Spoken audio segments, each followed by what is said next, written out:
Amigos, oyentes, televidentes, internautas y hermanos migrantes, ¿cómo están ustedes? Esto es Un Café con JJ a través de la señal de Ecuador TV. Hoy conversaremos con el general en servicio pasivo Abraham Correa Loachamín. Él fue director de inteligencia, es consultor en seguridad, fue también jefe de la Policía Judicial del Guayas, jefe de la Interpol de esta provincia, comandante provincial también de la policía y bueno, 34 años de carrera que justifican plenamente su presencia aquí con nosotros esta noche, porque vamos a hablar de la importancia de fortalecer la inteligencia. ¿Cómo está, general? Gracias por acompañarnos. Buenas noches, Jimmy. Gracias por la invitación.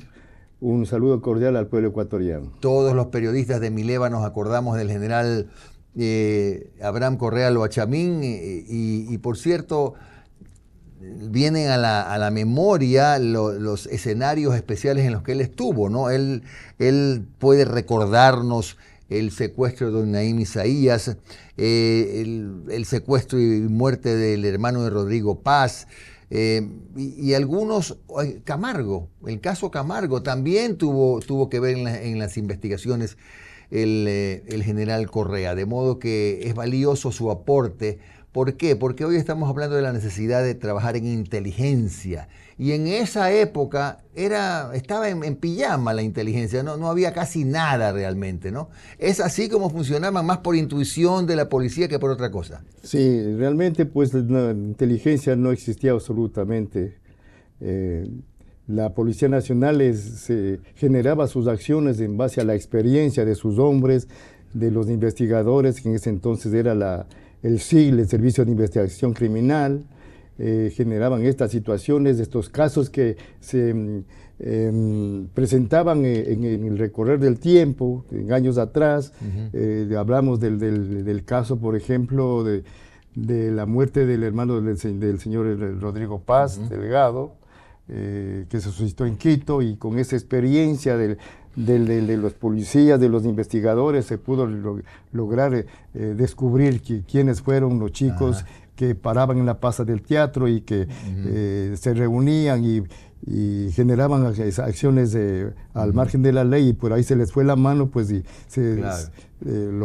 pero no es que había un equipo de inteligencia en esa época. No, entonces era toda la experiencia de la gente que informaba de lo que, porque la plaza del teatro estaba a 1,5 cuadras de lo que era el regimiento Quito, entonces la gente conocía y sabía de estos chicos que eran de la nueva ola en ese tiempo, de los pantalones estrechos y toda esa situación. Entonces se reunían entre 8 o 10 de estos chicos, entonces por ahí se investigaron las situaciones y se pudo descubrir. También después ya vinieron situaciones del secuestro de Bris López, después vino el secuestro de Naim Isaías. Ahí quiero detenerme porque en el momento en que se produce el secuestro, alguien hace una llamada al SIC, era en esa época, ¿no? Sí. Donde usted trabajaba, y allí le dicen, se ha producido esto y hay un carro de tal color y otro de tal color,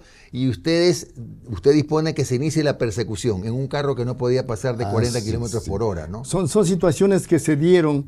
En esa época estábamos tras de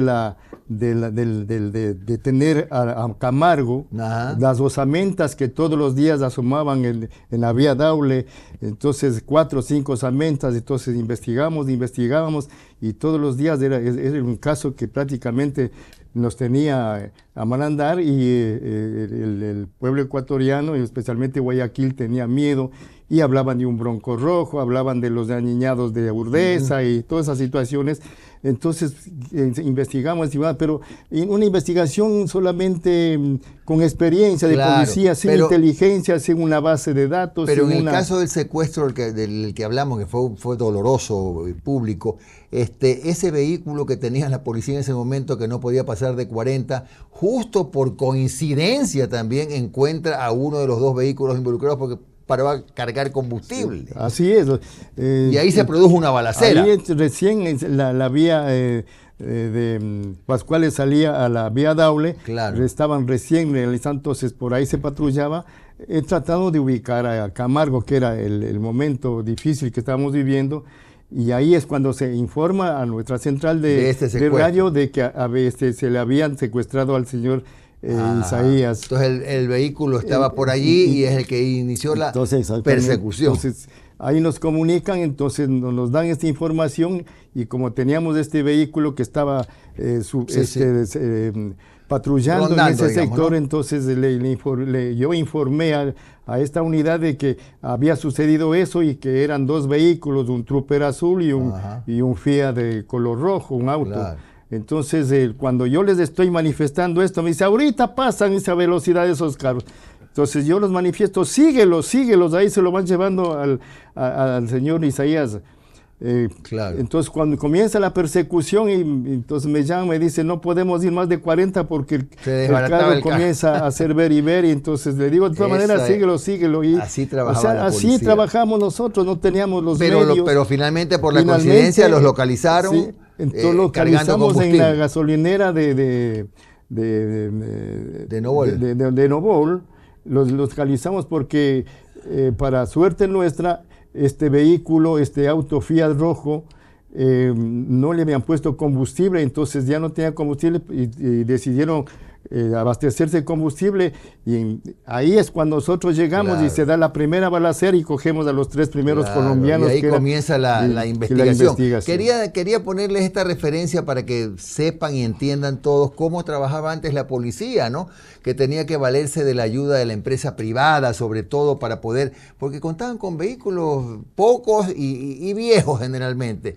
Esto fue un drama para la policía toda la vida, y lo que más hacía la policía en esa época era actuar sobre la base de criterio, intuición, experiencia, porque no había un equipo de inteligencia, que es lo que sí hay hoy y que debió haber en esa época seguramente. Y un detalle importante que usted lo acaba de mencionar, y a mí personalmente me llamó mucho la atención, en el tema del secuestro bullado y tristemente recordado de don Naim Isaías, había una coordinación entre el M-19, la FARC de Colombia y Alfaro Vive. Así ¿Y quién es. era el nexo en Colombia? El nexo en Colombia en ese tiempo era pues de Petro, el presidente actual de Colombia. Él era el que generaba estas situaciones y era el líder del M-19, y envió a su personal, a sus súbditos, envió acá, coordinó con Alfaro Vive Carajo, y se realizó el secuestro, que ellos eran los líderes y que la finalidad era llevarle al señor Isaías a Colombia para desde ahí negociar la libertad. Y nunca pasó nada con el señor Petro respecto a este tema, ¿no? No era conocido ahí, era un personaje, era uno más del integrante del M-19, pero que estaba liderando estas situaciones, y era el que coordinaba todas las acciones que realizaban los del M-19 colombianos que estaban acá, para poder llevar adelante. Y hoy día es el presidente de Colombia. Ahora, esto de la necesidad de implementar equipos de inteligencia en esa época, ¿en qué momento surge? Surge casualmente con el secuestro del señor Naim Isaías Barca. Ahí es cuando el gobierno de León Febres Cordero, en el año 84, comienza su gobierno. Entonces se dan estos hechos, el Camargo y este secuestro lamentable del señor Isaías Barquet. Entonces no conocíamos nada, teníamos los detenidos, teníamos colombianos que eran del M-19, pero que tenían la jerga de subversivos que nosotros no conocíamos, no teníamos de experiencia ni nada. Entonces ahí ve el gobierno la necesidad de preparar y de crear unidades especiales de inteligencia para poder hacer el seguimiento y prepararnos a todos para poder conocer el particular. Y Colombia fue una de las bases importantísimas, porque Colombia, la policía colombiana tenía como 50 años de experiencia de seguir a estos grupos subversivos y que llevaban adelante acciones. Entonces nosotros no conocíamos, entonces ellos nos ayudaron muchísimo y nos encauzaron en la situación, y así pudimos seguir adelante y pudimos descubrir la ubicación donde estaban ahí. O sea, ellos en Colombia ya tenían mucho más años con unidades de inteligencia. Acá no había nada. Preparados por los mismos hechos delictivos que tenían, por las organizaciones delictivas que ya los tenían, como las FARC, el M-19, el ELN, Entonces ellos ya tenían esta experiencia, ya años de trabajar, de bregar estas situaciones, entonces ya conocían su forma de actuar, su forma de realizar sus secuestros, de forma de realizar sus acciones delictivas, de los asaltos a los bancos, claro, de los asaltos a las radiodifusoras, a los canales de televisión. Toda esa experiencia lo compartían con el Alfaro Vive Carajo. Ajá. Y entonces llevaban adelante estas acciones subversivas. Entonces ustedes empezaron ya una coordinación con Colombia, ¿no? Así con Colombia y después ya el gobierno americano también dio las facilidades para prepararnos. También fuimos a España con los del o sea, ahí nace la inteligencia realmente, ¿no? En el año 80, ahí es 84, cuando se crean las dos unidades especiales de inteligencia, una acá en el Guayas y otra en Pichincha. Claro. Ahora, y ese trabajo coordinado es el que les permitió, por ejemplo, enterarse que el entonces desconocido Gustavo Petro era el que había encabezado, digamos. Claro, el que coordinaba la situación. Era el coordinador. Le informaban todas las acciones que los integrantes del 9-19 llevaban aquí en Ecuador con el secuestro de Naín Isaías y Alfaro Vive Carajo, que también claro, ellos se prepararon en Libia, tenían la experiencia, todo esto estaba bien organizado y llevaron adelante todas estas situaciones. Entonces, podemos decir, general, que la inteligencia marca un antes y un después en la Policía Nacional, ¿no? Sí, entonces a partir del 84 con el gobierno de León Férez Cordero es lo que se crean estas unidades especiales de inteligencia para el antiterrorismo, para el narcotráfico, y entonces comienzan a funcionar la experiencia, los cursos que se realizan, la preparación del personal de la Policía Nacional, con estas unidades especiales, entonces que después fueron el baluarte, fueron prácticamente el cimiento de la institución para poder llevar adelante estas acciones que hasta ahora... Bueno, pues ahí nace, entre otras, la UNACE, pues que es de las instituciones más respetables todas estas del van Ecuador. Naciendo de ahí, de a partir de las unidades de inteligencia, van naciendo todas estas unidades especiales de investigación para cada uno de los delitos que se van creando y que se van asomando en el país. Bueno, esto es el antes. Del hoy en más vamos a conversar al regresar de esta breve pausa con el general Abraham Correa Loachamín. Ya volvemos.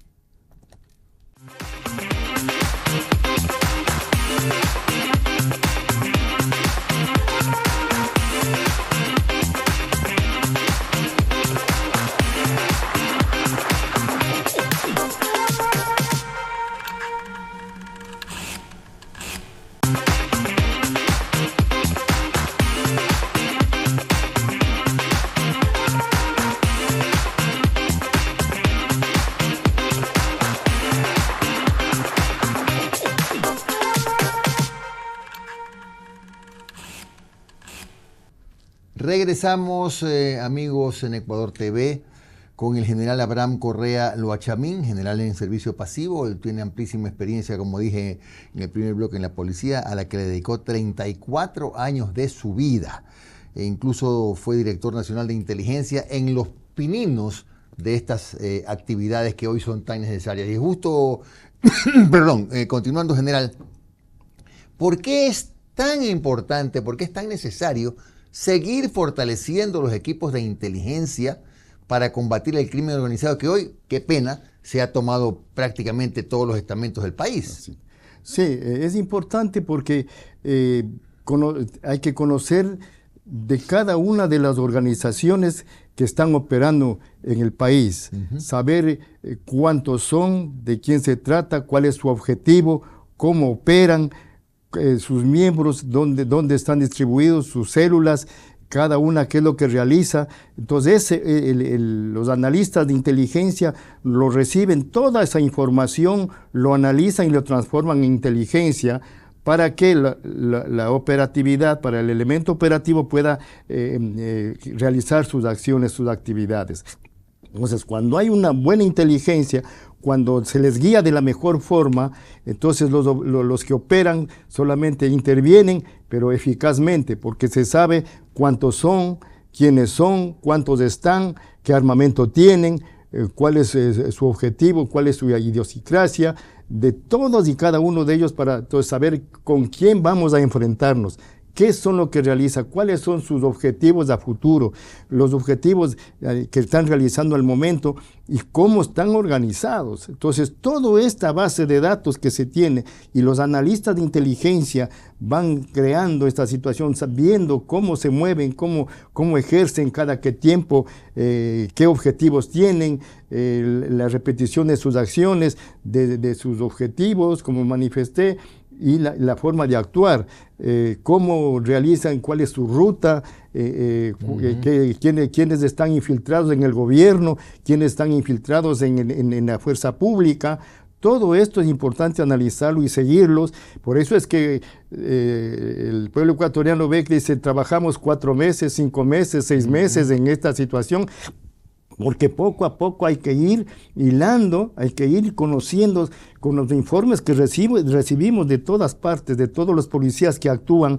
Siempre hay cosas importantes y los analistas de inteligencia valoran estas situaciones y este cúmulo de información lo analizan y lo transforman en inteligencia para entregarles a los operativos y que son los que actúan y tenemos los grandes resultados de este análisis. Ahora, por ejemplo, en un análisis de inteligencia, ¿se parte de qué? De interceptaciones, se llama, ¿no? Interceptaciones telefónicas. ¿Cómo? No, hay muchas cosas que los analistas de inteligencia... Dígame unas 3 o 4. Por ejemplo, tenemos la prensa hablada, escrita y televisada, es una gran información. Claro. Tenemos escuchas que se pueden, de acuerdo con autorización de la ley, se pueden realizarlo. ¿Autorización con autorización de del fiscal, de fiscalía, de los jueces. Ya. Tenemos, sí, porque la ley que permitía prescindir de esas autorizaciones no fue dada de baja en su momento, ¿no? Así es. Ya. Entonces, con permiso de la elementos de la fuerza pública que pueden estar infiltrados, que pueden tener una relación, hacer los seguimientos. Si conocemos los integrantes, hacemos seguimiento de esa persona, a dónde va, con quién se une, con quién conversa, hacia dónde se dirige, las actividades que realiza. Todo esto es muy importante para saber y qué es lo que están generando, qué objetivos están por cumplir. Por ejemplo, si hay un asalto a un banco, se reúnen varias veces, generan situaciones y con las escuchas podemos saber en sus comunicaciones qué es lo que van a realizar y entonces podemos nosotros adelantarnos y organizarnos bien con ese cúmulo de conocimiento, con esa inteligencia para que los operativos puedan realizarlo y lo hacen de la mejor forma. El momento preciso, el momento oportuno, porque tienen ya todos los datos necesarios para poder. Claro. Inclusive para poder ingresar a un domicilio, para poder llegar a una guarida, digamos, a un sitio donde estén, tenemos que saber y ver el plano de esa estructura. ¿Cuántos dormitorios son? ¿Cuántas piezas hay adentro? ¿Cuántos están? ¿Qué armamento tienen? Vea qué importante, o sea, para que entendamos lo que vemos en la televisión, el operativo, que tumbaron la puerta, ya ustedes saben, la policía sabe efectivamente cuántos dormitorios tiene, cuál es el dormitorio principal, qué sé yo, todo. Exactamente. No Entonces, son cosas al azar. No. Nosotros reunimos los analistas de inteligencia y a la unidad de inteligencia, nos reunimos con las unidades operativas, con los que ejercen las operaciones y les manifestamos, les decimos, aquí es esto, acá esta estructura, en esta habitación hay esto, en esta habitación hay esto otro, en esta habitación esto, son tantos, hay armamento, todo eso y hay que ingresar de esta forma. Entonces ellos analizan, ven, entonces ellos son los que producen la situación y ustedes ven que cuando ingresan, ya saben a dónde ir, cuántos están, qué son, qué armamento tienen y qué es lo que tienen. Pero ahora, en general, hay que reconocer que hay sectores, por ejemplo, en determinadas ciudades portuarias, sobre todo,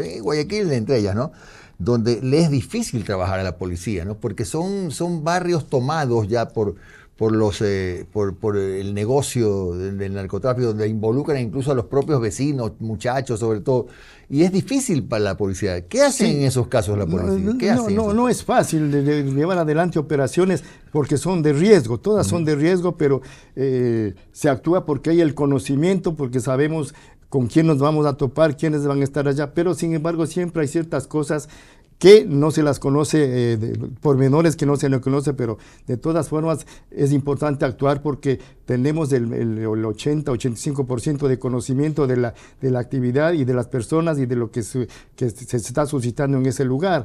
Entonces tenemos que actuar. Es difícil conocer todo, más que todo en un sitio donde prácticamente estas organizaciones delictivas están enquistadas, tienen toda la gente hacia afuera para saber lo que pasa cuando la policía ingresa, ya que les comunican, tienen cámaras, tienen muchas cosas y gente que les está comunicando cuando la policía está llegando hacia ese lugar. Entonces esto se nos complica, entonces hay que tomar decisiones, hay que operar en horas determinadas para que la operación sea efectiva. Entonces, tratar de burlar las situaciones, de hacer conocer lo que menos se pueda y operar en el momento oportuno para que la operación sea eficaz y tengamos los resultados que esperamos. ¿Y cómo hace o qué hacer con la policía? Porque como el dinero sucio se ha metido en todos lados, ¿cómo hacer para identificar o para tratar de evitar que este dinero sucio se involucre en la actividad de determinados elementos de inteligencia, de la policía, de qué sé yo, qué unidad? Porque a veces ocurre que dentro de las propias fuerzas hay gente que traicionando a su institución sirve de mensajero para el crimen organizado. No vamos a decir que es como en todos lados. Hay gente que lo hace, ¿no? Las organizaciones delictivas, las organizaciones criminales, con el poder que tienen, con el dinero que tienen, entonces contaminan, van infiltrándose en los organismos del Estado, en la fuerza pública, y ya lo hemos visto. Políticos que están conociendo y saben de las situaciones de la fuerza pública, Fuerzas Armadas, Policía Nacional. Tenemos infiltrados, inclusive dicen que hay hasta tenientes coroneles que pueden estar infiltrados. Entonces, ¿por qué? Porque hubo la facilidad del ingreso de estas personas a la institución, que ya vienen con un objetivo y que no cumpliendo con los requisitos están ahí. Por eso cuando la policía hace las investigaciones internas, porque hay una unidad de investigación interna que hace el seguimiento para cada uno de ellos, cuando hay estos, en los partes policiales que realizan, siempre resaltan situaciones que no están bien, que algo hay. Entonces ahí es cuando los analistas comienzan a trabajar y hacen los seguimientos de los miembros de la institución para saber si es que realmente están o no inmersos en esta situación. Entonces hay muchos miembros de la institución que prácticamente no cumplen con su legado, no cumplen con su trabajo. No, pues y seguramente investigando, yendo para atrás, encuentran que a lo mejor entró muy rápido, muy fácil a la institución. Entonces, ¿no? Y de ahí se despierta sospecha. Es lo que se ha dado. Entonces, mientras sus compañeros generan acciones positivas en beneficio de la ciudadanía, en beneficio del Estado, hay compañeros que prácticamente no cumplen con esas funciones. Y todo el tiempo ha sido así. Todas las situaciones siempre ha habido que bregar internamente porque hay miembros de las instituciones que no cumplen, que están ligados. Y ahora ya hemos destacado la importancia de la inteligencia, pero ¿no cree que a veces puede pasar que los cursos para formar policías son como express? ¿Usted cree que un policía se puede formar en 3 meses, en 4 meses? No, son los grandes errores que comete el Estado. Claro. Porque no hay la preparación suficiente del personal. Siempre tiene que cumplirse con los parámetros que están establecidos. ¿Cuánto tiempo necesita un policía, un hombre, para decir, este ya es un policía? Por ejemplo, para ser un oficial de policía son 3 años de estudio después de su graduación y sale como licenciado en seguridad. Pero para entrar en la policía, ¿cuánto? 6 meses, 8 meses, ¿cuánto es el tiempo suficiente para entrenarlo? Siempre un año de estudio generado, pero hoy la situación es que la premura, que se necesita gente, que necesita para operar, entonces se quedan en 6 meses, y en 6 meses no es el tiempo suficiente para que se forme a un miembro de la institución policial completamente. Siempre quedan estos vacíos, y en estos vacíos lo que tienen las valencias, la situación de que no comprenden la función que tienen que desarrollar, la gran responsabilidad que tienen. Entonces se inclinan por las situaciones y son convencidos por estas organizaciones internacionales y la vida fácil y los dineros fáciles. Entonces ahí comienzan las situaciones y hay que luchar con esto, hay que bregar con estas situaciones porque los buenos somos más, los que generan acciones positivas en beneficio del Estado son más, los que están en contra de esto son menos, y por eso es que no se deja avanzar y estamos todos los días viendo las operaciones que lleva la policía y que donde miembros de la institución o de Fuerzas Armadas están inmersos en las situaciones y prácticamente son cesados. Desgraciadamente, como las leyes han cambiado, hoy los reglamentos internos entonces dan para que el policía que ha sido cuestionado, el policía que ha sido ubicado en situaciones ilegales o al margen de lo que de sus funciones, entonces tenga esa opción de generar la defensa. Y vemos que hay miembros que después de 1 año, 2 años, ingresan nuevamente a la institución por la situación de la disposición del juez, del fiscal y del abogado que genera esta situación. Entonces, por eso es que los mandos policiales reclaman estas situaciones, que no puede ser posible porque son elementos que prácticamente han sido cuestionados y que es imposible. Con estos nuevos reglamentos que se han creado, entonces hay esta facilidad y es una lucha prácticamente que cae en saco roto. Bien, muchas gracias al general en servicio pasivo Abraham Correa Loachamín, 34 años sirvió a la policía, ha sido una muy interesante entrevista. Con ustedes, amigos televidentes, volveremos mañana en Un Café con JJ en Ecuador TV.